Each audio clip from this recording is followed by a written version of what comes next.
তুই খুব দুষ্টুমি করছিস আজকে। লাঠি নিয়ে আসছি, তোকে মারবো, দাঁড়া। আজকে তোকে কেউ বাঁচাতে পারবে না। ওরে বাবা, পালাই।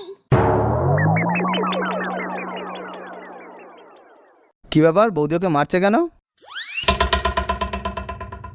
কি হলো, মারছো কেন ওকে? দুষ্টুমি করছিল জানো তো, ওকে আজকে লাঠি দিয়ে মারবো। এটুকু বাচ্চাকে কেউ লাঠি দিয়ে মারে? ফেলো, চলো আমরা বসে বসে টিভি দেখি। ঠিক আছে। চলো টিভি দেখি আমরা। উফ, কি হচ্ছে কি, দাঁড়া। উফ, মাথাটা পুরো ঝনঝন করছে। যাই বৌদিকে লাঠিটা দিয়ে আসি। বৌদি ঠিকই করছিল। এ নাও বৌদি, লাঠিটা নাও। কেন, কি হলো? দাঁড়াও, আসছি একটু। নাও মারো। আজও আমার চুল ধরে টেনেছে, অনেক বদমাইশি করেছে। এবার তোকে কে বাঁচাবে? হ্যাঁ,